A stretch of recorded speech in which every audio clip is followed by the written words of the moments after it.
नमस्कार विद्यार्थी मित्रांनो, मॅथ्स 2 या विषयाच्या सिमिलॅरिटी या चॅप्टरच्या तिसऱ्या सेशनमध्ये मी आपलं स्वागत करत आहे।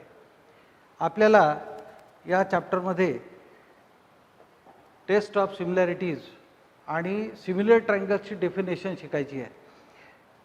यामध्ये आपण बघणार आहोत सिमिलर ट्रायंगल्स म्हणजे काय, टेस्ट ऑफ सिमिलर ट्रायंगल्समध्ये ए टेस्ट किंवा triple A test, SS test किंवा SSS टेस्ट या तीन टेस्ट सिमिलॅरिटी ट्रायंगल्सच्या आहेत। त्यानंतर या तीन टेस्ट सोबतच आपल्याला प्रॉपर्टीज ऑफ सिमिलर ट्रायंगल्स म्हणजे काय ते शिकायचं आहे आणि एक प्रॅक्टिस प्रॉब्लेम आपल्याला घ्यायचा आहे। यानंतर आपण बघणार आहोत की what is the definition of similar triangles. Similar triangles म्हणजे काय, जसं मी तुम्हाला सुरुवातीलाच अगदी जसं सांगितलेलं की तुम्ही आणि तुमचा पासपोर्ट फोटो म्हणजे सिमिलॅरिटीचं उत्तम उदाहरण आहे।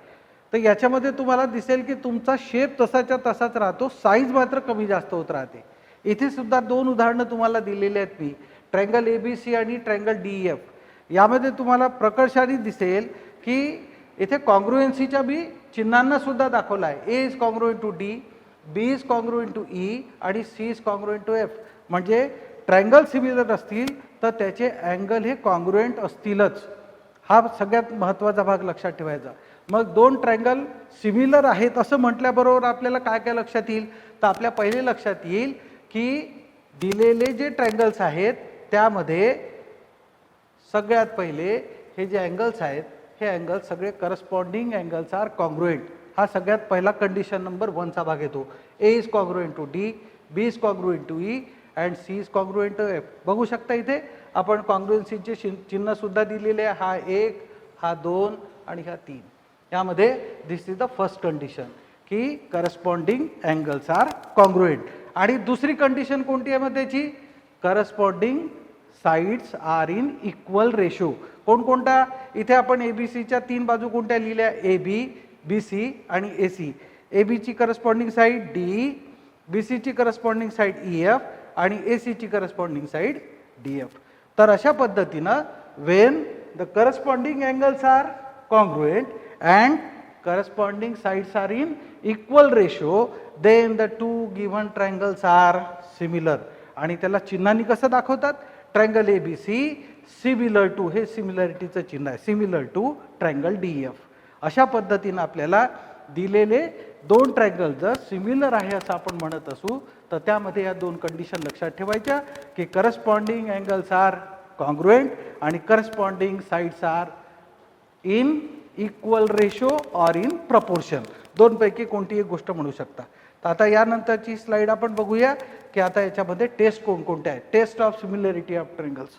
मग आता टेस्ट कोणकोणत्या आहेत, टेस्ट काय असते, टेस्ट म्हणजे काय की जर दिलेले दोन ट्रायंगल दिलेले आहेत, तुम्हाला ती पेअर दिलेली आहे, तर याच्यामध्ये हे दोन ट्रायंगल सिमिलर आहेत की नाही हे आपल्याला बघायचं आहे। मग आता ते कसं बघायचं, तर त्याकरता तीन टेस्ट त्यांनी दिलेली आहे, त्यातली आपण पहिली टेस्ट बघूया।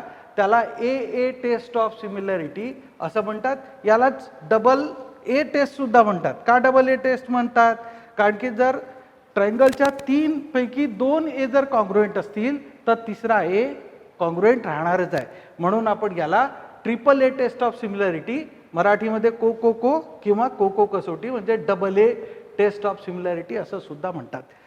अर्थ काय होईल याचा, पहिलं वाक्य मी जसं सांगितलं तुम्हाला फार महत्त्वाचं आहे, for a given correspondence of vertices. दिलेले जे व्हर्टायसेसमध्ये जे करस्पॉन्डन्स असेल त्यानुसारच आपल्याला कॉन्ग्रुएंट अँगल्स आणि कॉन्ग्रुएंट साइड्स बघायच्या आहेत। आता इथे काय दिलं आहे बघा, A is congruent to P, B is congruent to Q, C is congruent to R। म्हणजे A कोणाशी करस्पॉन्डिंग आहे P सोबत, B कोणाशी करस्पॉन्डिंग आहे Q सोबत आणि C कोणाशी करस्पॉन्डिंग आहे R सोबत। In triangle ABC and triangle PQR in the correspondence, कोणतं करस्पॉन्डन्स आहे महत्वाचं आहे, ABC 1 1 corresponds to PQR and if angle A is congruent to angle P, angle B is congruent to angle Q and angle C is congruent to angle R किंवा तीन पैकी दोन, then triangle ABC is similar to triangle PQR। हा हे महत्त्वाचं चिन्ह आहे, हे सिमिलॅरिटीचं चिन्ह आहे। कॉन्ग्रुएन्सी आणि सिमिलॅरिटीमध्ये कोणताच फरक आहे? हे चिन्ह कशाचं आहे? सिमिलॅरिटीचं. आणि हे चिन्ह कशाचं आहे?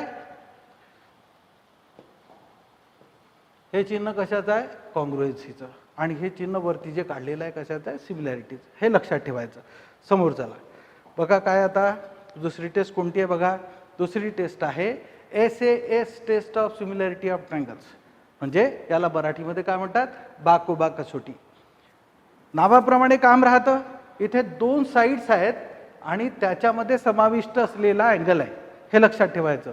म्हणजे काय की ह्या दोन साईड्स राहतील अशा आणि त्याच्यामध्ये फसलेला अँगल राहील. हे लक्षात ठेवायचं.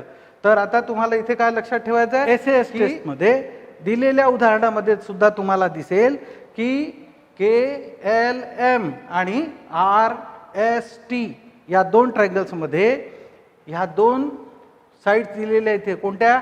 KL आणि RS आणि LM आणि ST याच्या दोघांमध्ये समाविष्ट असलेला ट्रॅप झालेला आपण म्हणू शकतो कोणता अँगल आहे? L आणि S.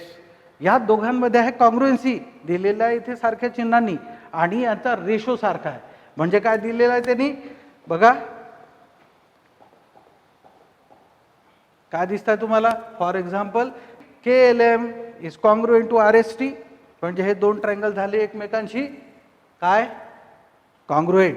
आणि KL upon RS is equal to LM upon ST is equal to 2/3 म्हणा किंवा याला 1/1.5 म्हणा. दोन्ही सारखंच आहे. Therefore KLM is similar to RST. म्हणजे काय? दोन ट्रायंगल्सचा करस्पॉन्डिंग दोन ट्रायंगल्समध्ये दोन करस्पॉन्डिंग साईडचा रेशो आणि त्यामध्ये समाविष्ट असलेला अँगल याच्याशी संबंधित असलेला हा SAS सिमिलॅरिटीचा टेस्ट आपल्याला बघायचा आहे. त्यानंतर आपल्याला तिसरी जी टेस्ट आहे ती आहे SSS टेस्ट ऑफ सिमिलॅरिटी. म्हणजे इथे नावाप्रमाणे काम. ऑल एस आर देअर म्हणजे साईड साईड अँड साईड. याचा अर्थ काय की एका ट्रायंगलच्या तीन साईड्स दुसऱ्या ट्रायंगलच्या तीन करस्पॉन्डिंग साईड्सची जर प्रपोर्शनमध्ये असतील तर ते दोन्ही ट्रायंगल सिमिलर असतील. काय बनवू आपण इथे? For a given correspondence of vertices of two triangles when three sides of a triangle are in proportion to the corresponding three sides of another triangle, then the two triangles are similar. काय दिसेल तुम्हाला इथे? दोन triangle कोणते दिलेले आहेत? आता हा ट्रायंगल PQR आणि दुसरा ट्रायंगल XYZ घेताना मी ह्या इथे थोडासा फरक केलेला आहे. का बरं फरक केलेला आहे? की इथे तुम्हाला दिसलं पाहिजे की 1-1 करस्पॉन्डन्स म्हणजे काय. इथे आता आपण काय लक्षात घेतो नेहमी? P corresponds to Q, X, Q corresponds to Y आणि R corresponds to Z. लिहिताना काय केलं आपण? PQ upon YZ, QR upon XY आणि PR अपॉन XZ. का बरं असं केलं आपण? कारण की इथे 1-1 करस्पॉन्डन्स जे आपण घेतो आहे ते या पद्धतीनं घेतो आहे. हे समजलं पाहिजे आपल्याला. म्हणून हे पहिलं वाक्य जे आहे ना ते फार महत्त्वाचं आहे. For a given correspondence of vertices of two triangles. 1-1 correspondence ज्याला समजलं त्याला ह्या करस्पॉन्डिंग साईड्सचा रेशो लिहिता येतो.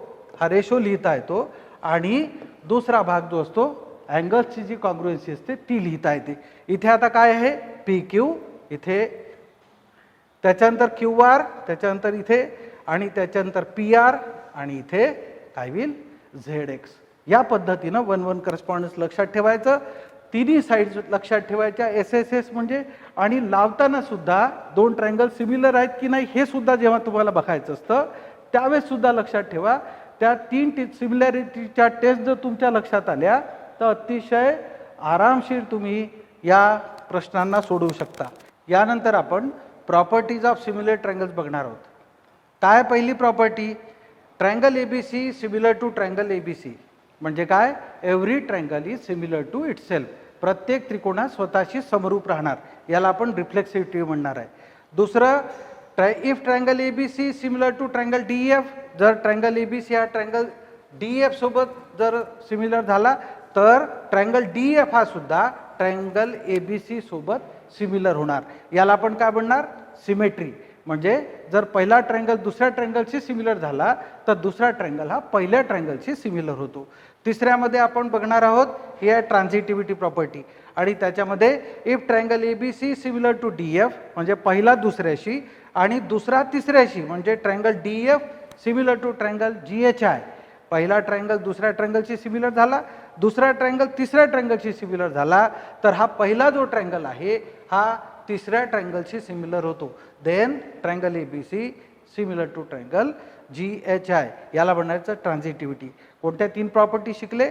पहिले reflexivity, every triangle is similar to itself. दूसरा, if first is similar to second then second is similar to first. आणि ट्रान्झिटिव्हिटीमध्ये तिसऱ्यामध्ये if first is similar to second, second is similar to third, then first is similar to third. याला आपण काय म्हणतो? Transitivity म्हणतो. समोर बघूया. आता आपल्याला याच्यावरचं एक उदाहरण सोडवायचं आहे. काय ते उदाहरण पाहिल्याबरोबर तुमच्या पहिले तर लक्षात आलं पाहिजे की कोणती टेस्ट लागणार आहे. लक्षात येईल तुमच्या की when there is no side mentioned in the example. जर तुमच्या दिलेल्या उदाहरणामध्ये बाजूचा, सेगमेंटचा किंवा एखाद्या साईडच्या लेनचा कुठेच उल्लेख नसेल तर तिथे आपल्याला A टेस्ट लावायची आहे किंवा ट्रिपल A टेस्ट लावायची, हे लक्षात ठेवा. इथे जसं तुमच्या दिलेल्या उदाहरणाला वाचल्याबरोबर तुमच्या असं लक्षात येईल की he has not mentioned the side, the length of side in the adjoining figure BP is perpendicular to AC.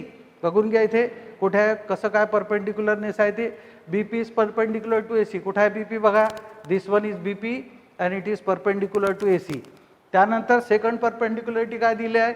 CQ is perpendicular to AP. बघा कुठे CQ आहे, दिसलं, आणि परपेंडिक्युलर टू AB. या 2 परपेंडिक्युलर गोष्टी दिल्याबरोबर P जवळ आणि Q जवळ राईट अँगल फॉर्म केलेला आहे त्यांनी, ते सुद्धा तुमच्या लक्षात आलं असेल. आणि इथे आता आपल्याला सिद्ध करायचं आहे की दिस 2 ट्रायंगल्स आर सिमिलर. काय लिहिणार इथे बघा, ॲक्टिव्हिटी आहे तुमच्या पुस्तकात दिलेली. APB इज इक्वल टू, कुठे आहे बघा APB, this one is APB, AP and B, this one. किती अंशाचा कोण केला त्यांनी? 90चा. There you will write there 90. दुसरा AQC, this one AQC near to Q, कितीचा? 90चा. काय काय लिहिलं आहे, येत आहे की नाही बघा बरं, बरोबर येत आहे की नाही बघा. आले 90 दोन्ही, म्हणजे दोन्ही अँगल्स काय झाले, त्याचे कॉन्ग्रुएंट झाले. आणि 2 अँगल्स कॉन्ग्रुएंट झाल्याबरोबर आपल्या काय लक्षात येत आहे की this angle is congruent to this one, both are of 90 degrees. आणि या दोघांमध्ये this A is a common angle, same angle. कोणता अँगल आहे हा? Common angle. बघा इथे लिहिलेला आहे सेम अँगल. म्हणजे कोणती टेस्ट लागली रे? A test. You are right. Therefore by A test APB, कुठे आहे APB बघून घ्या, this one. APB is similar to AQC. तर ह्या पद्धतीनं आपल्याला या गणितांना सोडवता येईल. अशा पद्धतीनं आपण या तिसऱ्या सेशनला बघितलं आहे. यामध्ये तुम्ही सिमिलॅरिटी म्हणजे काय, सिमिलॅरिटीचे टेस्ट कोणकोणते आहेत आणि त्याच्यावरच्या प्रॉपर्टीज कोणकोणत्या आहेत, या सगळ्या गोष्टींचा इथे आपण उलगडा केलेला आहे. आता या समोरच्या सेशनमध्ये आपण ratio of areas of similar triangles याविषयी पाहणार आहोत. धन्यवाद.